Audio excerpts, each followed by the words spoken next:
Et ce matin, nous sommes sur la côte basque, dans les Pyrénées-Atlantiques, à Bassoussari, plus précisément avec un artisan fromager. Bonjour Paul Geoffroy. Oui, bonjour. Et bienvenue sur Sud Radio. Comment allez-vous ce matin? Comment ça va? Écoutez, très bien, avec un petit temps pluvieux ce matin, mais qui devrait se dégager dans la journée. Donc, le temps qui a un petit peu changé, effectivement, avec un petit peu de pluie, mais des températures toujours aussi douces. C'est incroyable. Toujours aussi douces, là. On est dans le printemps, si ce n'est l'été, parce qu'hier on avait des températures qu'on a presque même pas l'été, donc c'est assez impressionnant. C'est assez dingue. Ça joue d'ailleurs sur vos ventes, sur le choix des fromages?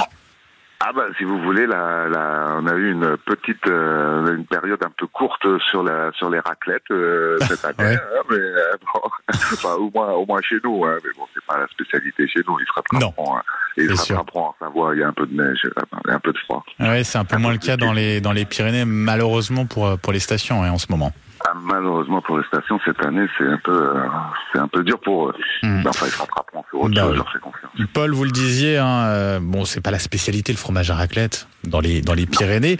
Il y a d'autres fromages, bien sûr. Quand on parle de spécialité, c'est quoi celle que vous proposez chez vous? Nous, on est bien sûr dans le Pays Basque et dans le Béarn, dans les Pyrénées-Atlantiques, soyons justes. Nous avons bien sûr l'osso irati, notre fleuron national, puisque l'osso irati fait partie des deux seules appellations d'origine protégée dans le fromage de brebis en France. Et aujourd'hui, quand on aime bien savoir ce qu'on mange, les AOP sont quand même quelque chose de pas mal. Donc oui, on a un merveilleux fromage de brebis, fait avec des brebis qui sont bien au goût du jour, puisque elles entretiennent parfaitement notre région. Oui, effectivement, c'est important. Et vous le disiez, effectivement, c'est important aussi de savoir précisément la provenance de ce qu'on vend en tant qu'artisan fromager. C'est tout l'intérêt de notre travail. Aujourd'hui, le fromage en France, je dirais un peu malheureusement, a été récupéré par de grosses multinationales dont on parle beaucoup d'ailleurs.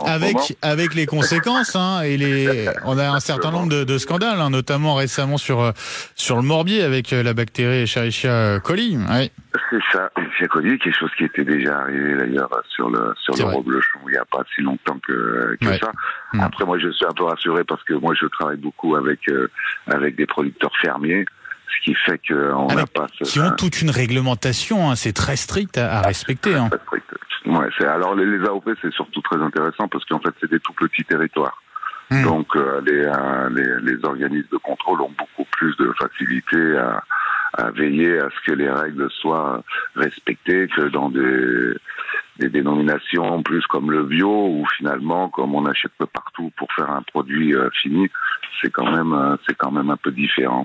L'AOP dans le fromage, c'est vraiment quelque chose d'important. Il y en a 50, donc il y a de quoi se faire des beaux petits plateaux de fromage quand même. Oui, sur plaisir, bien sûr.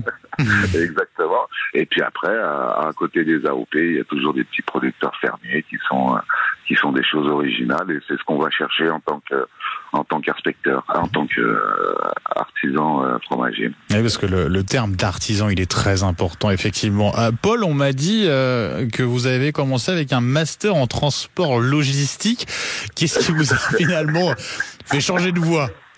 Exactement. C'est parti d'ailleurs dans mon métier, il y en a pas mal. J'ai vu ça, j'ai eu la chance de participer au concours du meilleur ouvrier de France en 2015, et il y a beaucoup de recyclés, comme je dis souvent dans le fromage. Et c'était quoi le déclic pour vous? En fait, le déclic, c'était que ça a été pour déjà de quitter mon emploi parce que je faisais du management, c'était très difficile. Et après, c'est une rencontre qui a fait que moi, je suis un passionné de la vie en général, donc j'aime bien aller au devant des gens, et c'est vrai que c'est un métier qui m'a permis de vraiment rencontrer beaucoup de personnes avec des échanges très constructifs et très sympas.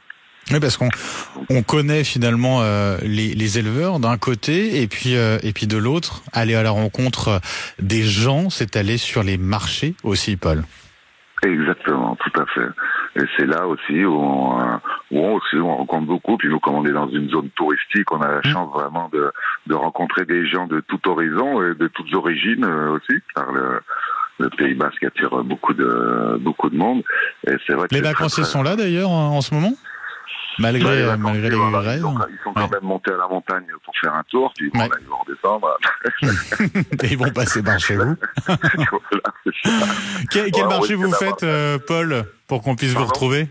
Vous êtes sur quel marché? Ah bah là, vous avez, je vais vous dire, quelques petites villes assez sympathiques, comme Hendaye, Bidart, Saint-Jean-de-Luz, Garit, Chamblette, Saint-Jean-Pied-de-Port, Espelette. Voilà, c'est des petits noms qui sont un peu connus ici. Et on est sur, ça fait 25 ans, un peu 20 ans, 25 ans pour ma femme et une vingtaine d'années pour moi qu'on est maintenant sur ces petits marchés-là. Oui, Paul Geoffroy, ça a été un plaisir d'être avec vous ce matin sur Sud Radio. Artisan fromager, je le rappelle, donc à Bassou-Sahari et puis sur les marchés, bien sûr, tout autour. Exactement. Merci beaucoup, Paul. Passez une très belle journée. Merci à vous. Merci beaucoup. 5h57 sur Sud Radio. Allez, on file dans un instant. On parlait de la météo. La météo du jour, on verra ça avec Rémi André. Et puis, à 6h, bien évidemment, le journal avec Laurie Leclerc. À tout de suite.